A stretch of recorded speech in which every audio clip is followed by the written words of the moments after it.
네, 여러분, 안녕하십니까. 속보를 말씀드리겠습니다. 이재명 대통령이 방금 전에 임시 국무회의를 열고 조국 전 조국혁신당 대표, 윤미향 전 더불어민주당 의원 등이 포함된 8.15 특별 사면안을 의결을 했습니다.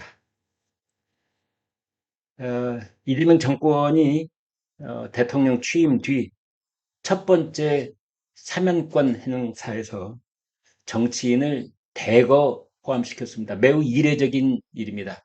역대 정권들은 좌우를 막론하고 첫 번째 사면을 할 때는 민생 회복에 역점을 둔 일반 사면이 주안점이었습니다. 그런데 이재명 정권은 매우 이례적으로 정치인 사면을 대거 포함을 시켰습니다. 조국 혁신당에서 사면을 요구해온 조국 전 대표, 그 다음에 와이프 정경심 씨, 그리고 일부 여성계와 일부 시민단체에서 사면을 주장한 것으로 알려진 어, 윤미향 전 민주당 의원, 그리고 이제 친문진영 인사들도 상당수가 포함이 됐는데요.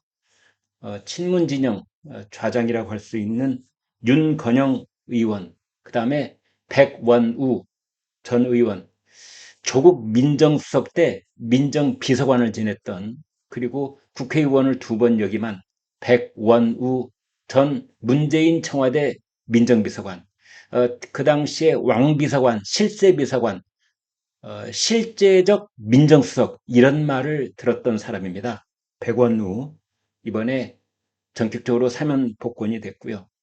그 다음에 전교조 해직 교사를 부당 채용한 혐의로 유죄가 확정됐던 조희연 전 서울시 교육감, 그리고 윤석열 정부에서 집단 파업을 벌여 유죄 판결을 받았던 건설노조, 화물연대, 여기 인사들이 이름을 올렸습니다. 특히 이 조국 전 대표에게 사면복권을 행사한 것은 두 가지 얘기들이 나오고 있습니다. 하나는 정치권에서 이번 특사가 대선 청구서에 응답한 것이다.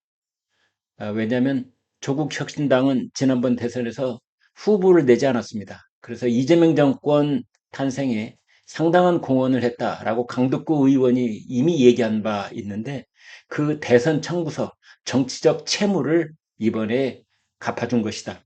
그리고 지금까지 열거한 그런 사람들이 대부분 이재명 대통령을 지지했던 그런 그룹에 속해 있습니다. 또 하나는 조국 전 조국혁신당 대표를 풀어줌으로써 지금 어, 이재명 대통령의 명심은 박찬대 의원에게 있었다는 지난번 전당대회 때 김어준의 어심을 얻고 당 대표가 된 정청래, 현재 더불어민주당 대표, 정청래 신임 대표를 일정 정도 견제할 수 있는 그런 세력으로서 친문의 핵심인 조국 전 법무장관, 조국 전 민정수석을 풀어준 것 아니냐, 뭐 이런 얘기가 나오고 있습니다. 특히 조국 전 조국혁신당 대표에 대해서는 문재인 전 대통령이 우상호 대통령실 정무수석을 만난 자리에서 각별하게 조국을 사면복권 대상에 포함시켜달라라는 요구를 한 바 있고, 또 엊그제는 조국의 공부라는 조국의 옥중 신간 서적을 소개를 하면서 조국을 풀어줘야 된다라는 얘기를 또 한 번 강조를 한 바 있습니다. 그래서 이재명 대통령으로서는 문재인 전 대통령이 이 두어 차례 어떻게 보면 상당한 압박으로서, 전직 대통령으로서 상당한 압박을 가하면서 조국 전 조국혁신당 대표의 사면복권을 요구, 주문, 마치 빚쟁이처럼 그렇게 요구한 바 있다고 보여질 때, 이제 조국 앞으로 어떻게 자기 정치적 로드맵을 짜갈지 비상한 관심을 모은다 하지 않을 수가 없습니다. 오늘 한 신문은 조국이 풀려남으로써 범 여권의 권력 지형도에도 상당한 변화가 예상이 된다라는 말을 했습니다. 우선 당장 내년 지방선거를 앞두고 호남 유권자들을 상대로 한 민심 쟁취 경쟁에 있어서 더불어민주당과 조국혁신당은 치열한 다툼을 벌일 가능성이 있다. 이런 얘기가 벌써부터 나오고 있습니다. 호남 유권자들이 더불어민주당과 조국의 조국혁신당 둘을 놓고 저울질을 할 때 조국혁신당 쪽으로 오히려 표를 더 많이 줬던 예가 있습니다. 따라서 호남 민심에 상당한 이 변화가 올 가능성이 있다. 지금 그런 얘기가 나오고 있습니다. 그 다음에 내년 지방선거에서 조국은 아마도 네 가지 옵션 정도를 갖고 있는 것 아니냐. 하나는 서울시장 후보, 또 하나는 본인의 고향인 두산시장 후보, 또 하나는 지방선거와 동시에 치러지는 국회의원 보궐선거가 있습니다.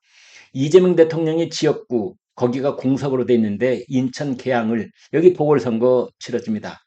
그 다음에 강훈식 대통령실 비서실장 충남 아산을 이 지역구였는데요. 여기도 현재 공석이어서 내년 6월에 보궐선거가 치러지는데 조국 전 조국혁신당 대표가 인천 계양을 아니면 충남 아산을 여기에 국회의원 보궐선거에 출마할 가능성이 벌써부터 거론되고 있는 것입니다.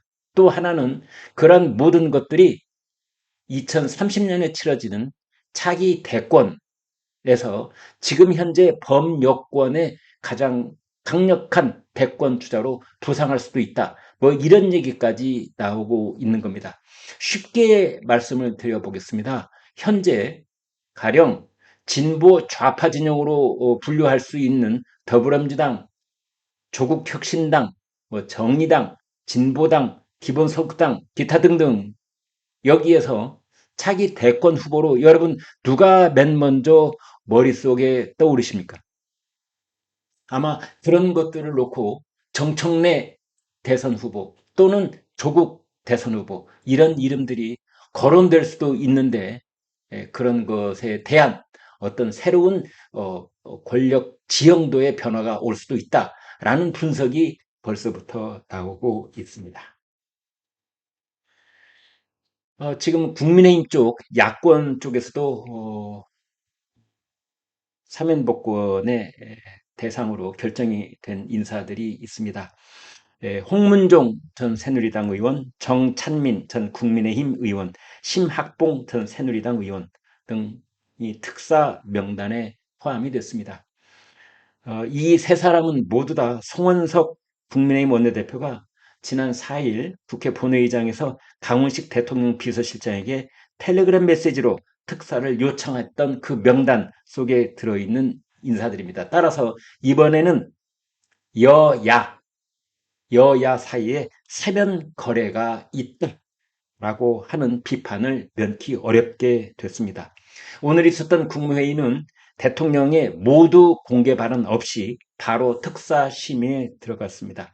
국민의힘 쪽에서는 만약 이번 국무회의가 그리고 특별사면이 떳떳하다면 국무회의를 공개하라 이렇게 요구를 했지만 이번 국무회의 심의와 의결 과정은 모두 다 비공개로 진행이 됐습니다. 구체적으로 분류를 해보면 잔형 집행면제 및 복권 대상자에는 조국, 홍문종, 정찬민, 하영재, 백원우, 형현기 등이 포함이 됐고요. 형 선고 실효 및 복권 대상자에는 윤미향, 최강욱, 유진석, 박우량, 이용구, 조희연, 한만중, 정경심 등의 이름이 분류되어서 올라가 있습니다. 복권 대상자에는 윤건영, 심학봉, 송광호, 은수미, 송도근, 이재학, 김종천, 신미숙, 김은경, 문형표, 홍완선, 황희석, 노환중 등의 이름이 들어가 있습니다. 경제인 16명도 사면을 받았습니다. 최신원 전 SK네트워크스 회장, 최지성 전 삼성그룹 미래전략실 실장, 장충기 전 삼성그룹 미래전략실 차장, 박상진 전 삼성전자 대외협력 담당 사장, 황성수 전 삼성전자 대외협력 담당 전무가 복권이 됐습니다. 그리고 현재현 전 동항그룹 회장, 박인규 전 대구은행장도 복권이 됐습니다. 네, 구독, 좋아요 부탁드립니다. 여러분, 고맙습니다.